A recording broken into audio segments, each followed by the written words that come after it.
morning, dear students. Hope you all are fine. I am Amreen Ahmed, your course instructor, and today we'll be resuming our lecture of The Man Who Was a Hospital. Yesterday we discussed this very essay or chapter, and in this very essay, actually, a man is being discussed, and the incidents of his life, uh, or his habit, that he used to do is that he always go for the diagnosis of his disease by himself। एक ऐसे बंदे की कहानी है जो अपनी बीमारियों की जो तशखीस है या डायग्नोसिस है वो खुद ही कर लेता है। किस तरह?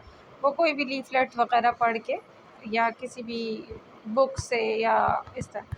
तो इसी किस्म के एक इंसिडेंट उसके साथ हुआ कि वो लाइब्रेरी गया to study the symptoms of fever which he was having.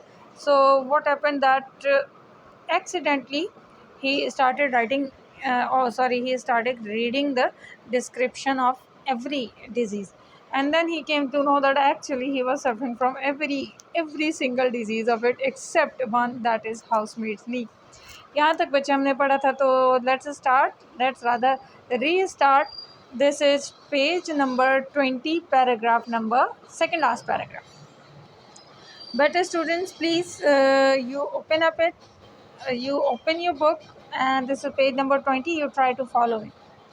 I felt rather hurt about this at first. It seemed somehow to be sort of slight. Why hadn't I got housemaid's knee? वो बोलता है पहले तो मुझे एकदम से एक धचका लगा, मुझे बड़ा बुरा लगा, ये बात मुझे ऑफेंसिव लगा, मैं हर्ट हो गया इस बात से। ये क्या बात है, मुझे सारी बीमारियां, मुझे हाउसमेट्स नहीं क्यों नहीं है?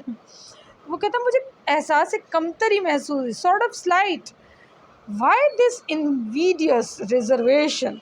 ये किस किस्म की मेरे से ऑफेंसिव किस्म का रिजर्वेशन है, ये रवैया है इस बीमारी का। After a while however less grasping feeling prevailed. लेकिन थोड़े अरसे बाद, मतलब थोड़ी देर गुजरी थी, फिर मेरा गुस्सा आहिस्ता आहिस्ता ठंडा होने लगा और मेरी जो फीलिंग है वो लेस ग्रेस्पिंग हो गई। लेस ग्रेस्पिंग होकर मतलब मेरा जो दिल एकदम से उदास या गुस्से में आ गया था मैं कि मुझे क्यों नहीं है, तो वो आहिस्ता आहिस्ता लेस हो गई, कम इंटेंस हो गई। आई रिफ्लेक्टेड दैट, मैंने ये सोचा, I had every other known melody in pharmacology. मुझे हर किस्म की बीमारी, मेलोडी मतलब बीमारी है जो कि फार्माकोलॉजी में एग्जिस्ट करती है। Pharmacology means the study of medicines. And I grew less selfish. और फिर मैंने सोचा भाई बंदे को इतना खुद गर्ज भी नहीं होना चाहिए कि अब एक बीमारी नहीं है और आप चाहते हैं वो बीमारी भी आप ही को। आपको अल्लाह ताला ने इतनी बीमारियां दे रखी है माशाल्लाह, तो एक नहीं है तो कोई बात नहीं है, ठीक है। So he says that and I grew less selfish. मैं थोड़ा मेरी खुदगर्जी को, मैंने अपने आप खुदगर्जी को कम किया। And I determined to do without housemaids नी। और मैंने सोचा बगैर हाउसमेड नी के भी गुजारा हो जाता है, कोई बात नहीं, ठीक है। Gout is again another disease. बेटा जहाँ तक मेरा ख़्याल है गाउट जो है वो होती है गले की डिज़ीज़ शायद। बहरहाल मैं आपको ये सारी डिजीज़ जो इसमें आई हैं लास्ट लेक्चर में मैं आपको गूगल करके बताती जाऊँगी ये डिजीज़ कौन कौन सी। Gout in its most malignant stage. Gout जो मुझे थी वो बहुत ही ज़्यादा मेलिग्नेंट मतलब बेइंतहा पेचीदा हो गई थी। मेलिग्नेंट मतलब जो बहुत ज़्यादा, मेलिग्नेंट मोस्टली ये जो वर्ड है वो यूज़ किया जाता है कैंसर के लिए, ठीक है। तो या फिर ऐसे किसी बीमारी के लिए जो अपने लास्ट स्टेजेस पे हो या जो अपने ख़तरनाक स्टेज पे हो। तो इट वुड अपीयर, ऐसा लग रहा था कि मुझे गाउट जो है वो बहुत ख़तरनाक हो चुका है। हैड सीज में without being aware of it. और ये मुझे हो गई थी, इसने मुझे जकड़ ले गया था और मुझे पता भी नहीं चला ये मुझे कब हुई है। बीइंग अवेयर ऑफ इट, मुझे पता ही नहीं है ये मुझे कब हुई है, और होने के बाद ये बहुत सीरियस भी हो गई। And zymosis again another disease I had evidently been suffering with from boyhood. और ज़ाइमोसिस मुझे कब से है? बचपन से तो नहीं है, लेकिन जब मैं लड़का था 14-15 साल का, ज़ाइमोसिस मुझे जब से है। There were no more diseases after zymosis, so I concluded there was nothing else the matter with me। zymosis क्योंकि Z से एक डिजीज़ है, इसके बाद ज़ाहिर है कोई डिजीज़ बची नहीं थी। डिक्शनरी ये पूरी पढ़ चुके थे और डिक्शनरी में मौजूद हर डिजीज़ इनको थी सिवाय जो है वो हाउसमेट नी के। तो इन्होंने सोचा अच्छा चलो और कोई मसला कम अज़ कम मेरे साथ नहीं है। सो आई कंक्लूडेड दैट, मैंने ये नतीजा निकाला, अच्छा ज़ाइमोसिस मुझे है, देयर वाज नथिंग एल्स, इसके अलावा कुछ नहीं है, ठीक है। तो इसने अपनी डायग्नोसिस जो है वो पूरी करी। आई सेट एंड पॉन्डर, मैं वहाँ बैठा रहा और मैं सोचने लगा। पॉन्डर मतलब बहुत ज़्यादा ध्यान लगा के कोई बात सोचना, गौर व फिक्र करना। आई थॉट, मैंने सोचा, what an interesting case it must be from a medical point of view. ये मेरा जो केस है वो कितना इंटरेस्टिंग है, डॉक्टर्स को पता चल गया तो वो तो बिल्कुल मतलब बहुत ही ज़्यादा हैरान हो जाएंगे। What an acquisition I should be to a class. और एक मेडिकल क्लास के लिए, एक मेडिकल के स्टूडेंट्स की जो क्लास होती है, देखिए जब मेडिकल के स्टूडेंट्स पढ़ते हैं, what the doctors used to do, they give them, they take them to the wards, they take all the student to the wards and they ask them to meet or take history of the patients over there.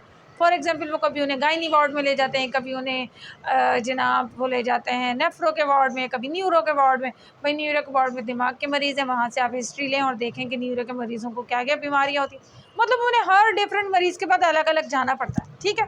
So this man is thinking that I am a kind of acquisition. मैं तो उनके लिए एक बड़ी एक ऐसी चीज़ हासिल, मतलब एक उनके लिए एक प्राइज़ होगा मेरा हासिल करना, तो कि उनको कहीं और जाना नहीं पड़ेगा, मेरे ही अंदर वो तमाम डिजीज़ पढ़ लेंगे, ठीक है।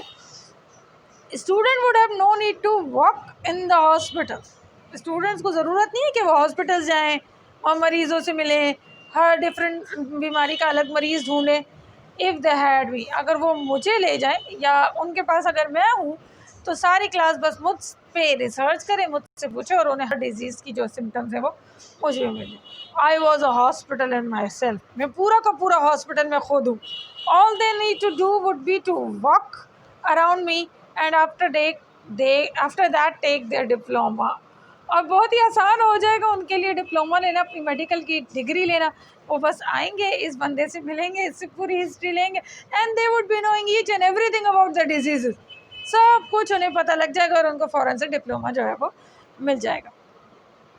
बेटा this is page number 21, we have come to the next page and this is paragraph number 1। Let's see what the writer has to say now. Then I wondered how long I had to live.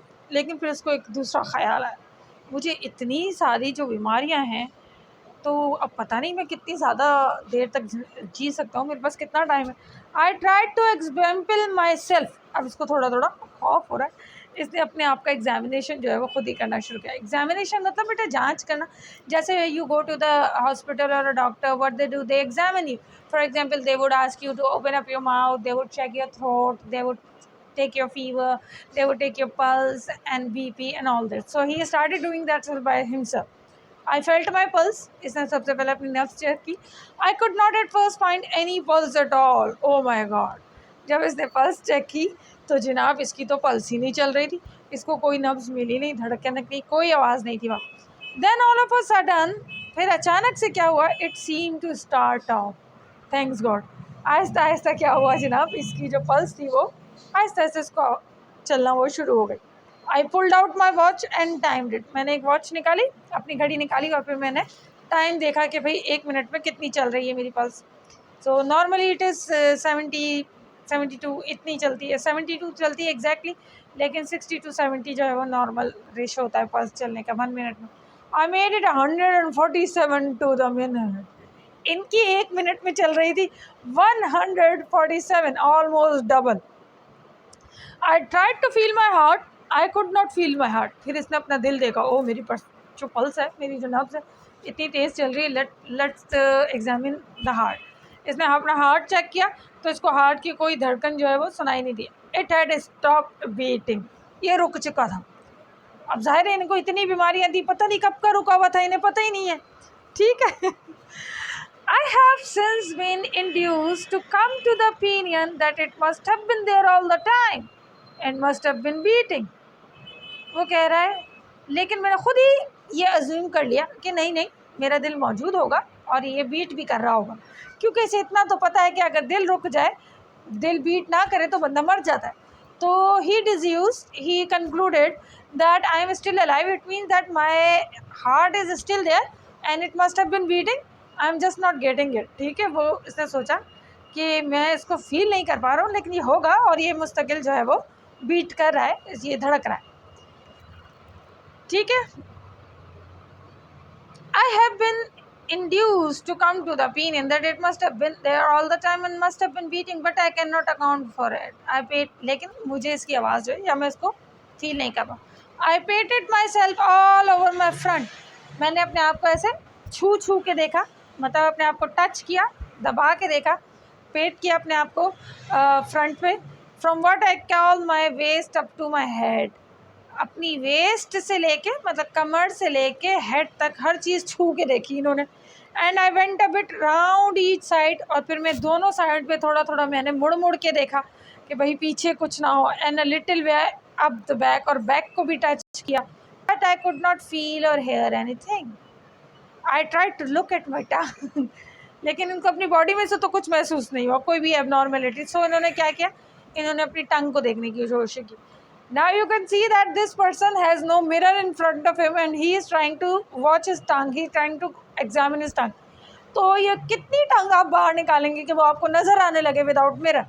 सो इसने I stuck it out as far as ever it would go. मैंने उसको बाहर निकाला लेकिन मुझे नज़र नहीं है, तो मैंने उसको इतना बाहर निकाला जितना मैंने ज़िंदगी में कभी नहीं निकाला था, और ये जितना निकल सकती थी। आई शट वन आई, मैंने एक आंख बंद की एंड ट्राई टू एग्जामिन, और मैं एक छोटी सी आंख खोलकर उसको एग्जामिन करने की कोशिश करने लगा। पर हुआ क्या जनाब, I could only see the tip. मुझे सिर्फ ज़बान की जो है वो टिप नज़र आ रही थी। And the only thing that I could gain from that was to feel more certain than before that I had scarlet fever.